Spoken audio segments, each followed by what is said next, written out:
नमस्कार दोस्तों, मैं राकेश आपको मेरे YouTube channel Oscar English institute of learning में हार्दिक स्वागत करता हूं। दोस्तों, भाषा की गरिमा उसमें प्रयुक्त किए गए शब्दों से होती है।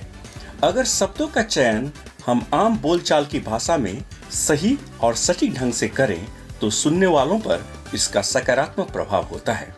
शब्दों का संग्रह और उनके उचित प्रयोगों से वक्ता में असाधारण वक्तृत्व क्षमता का उद्घाटन होता है।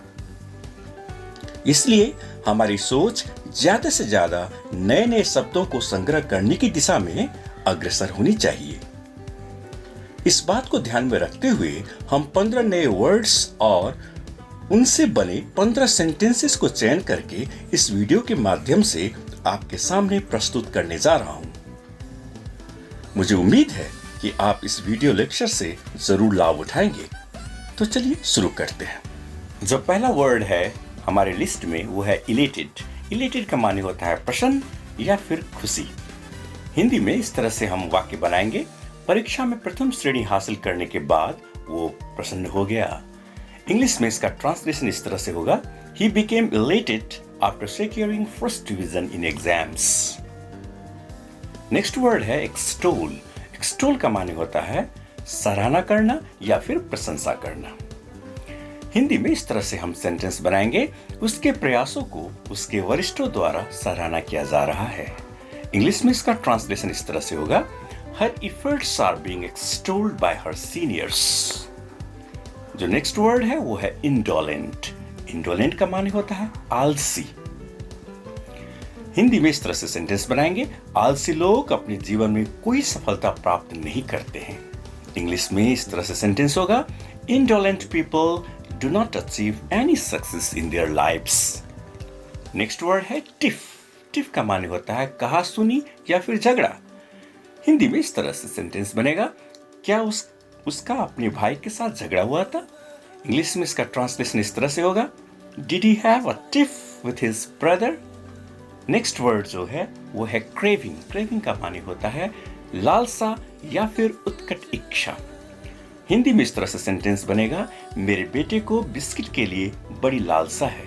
इंग्लिश में इसका सेंटेंस होगा, my son has big craving for biscuits.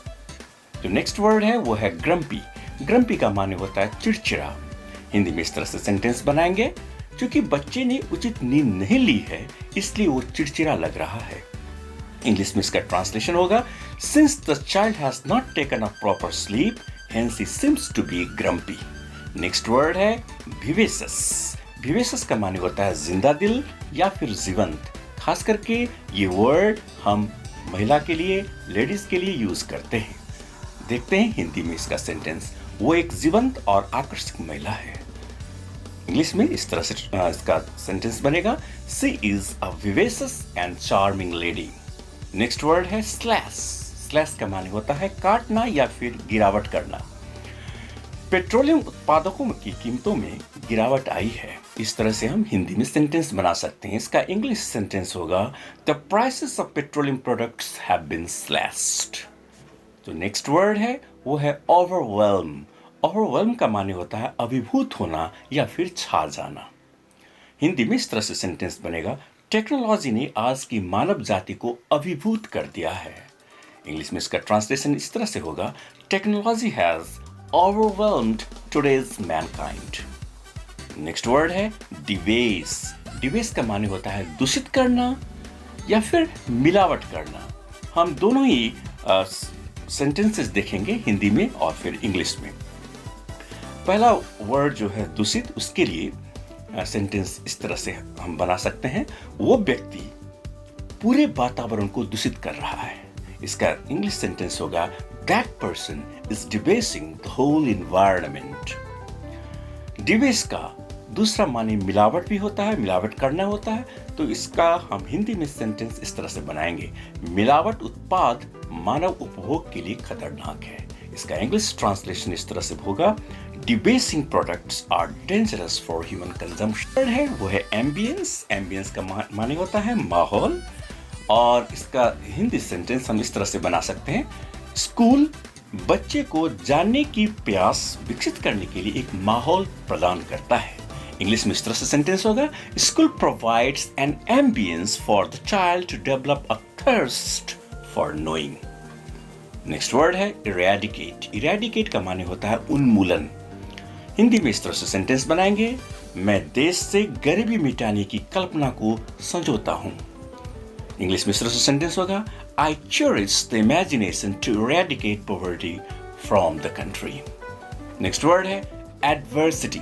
Adversity का माने होता है मुसीबत या फिर विपत्ति। इस तरह से सेंटेंस बनेगा हिंदी में, उन्होंने अपनी मेहनत से विपत्ति को समृद्धि में बदल दिया। इंग्लिश का ट्रांसलेशन इस तरह से होगा, he changed his adversity into prosperity with his hard work. Next word है एक्यूटल। एक्यूटल का माने होता है रिहाई या फिर दोष मुक्त करना। हिंदी में इस तरह से सेंटेंस बनाएंगे, निर्दोष व्यक्ति को बरी होना यानी कि रिहाई होना वास्तव में एक अच्छी खबर है। इंग्लिश में इस तरह से सेंटेंस होगा, acquittal of an innocent person is a good news Indeed. Next word है सैडेंड। सैडेंड का माने होता है दुखी होना।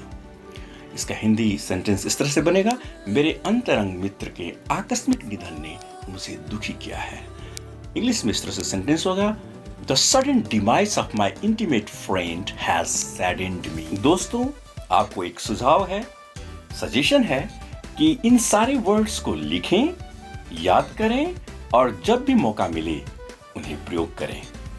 अभी आपके लिए होमवर्क ये है कि किन्हीं 3 वर्ड्स को आप सेलेक्ट करें और हर एक से एक नए सेंटेंस बनाने का प्रयास करें और बनाने के बाद आप कमेंट बॉक्स में उसे लिख भेजें।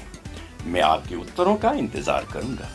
अगर मेरे प्रयास आपको पसंद आते हैं तो मेरे वीडियोस को लाइक करें, अपने दोस्तों के साथ शेयर करें और अगर आप मेरे चैनल पर नए हैं तो सब्सक्राइब कर बेल आइकन को प्रेस करें ताकि नए वीडियोस जब भी अपलोड हो तो उसका नोटिफिकेशन आपको मिलता रहे।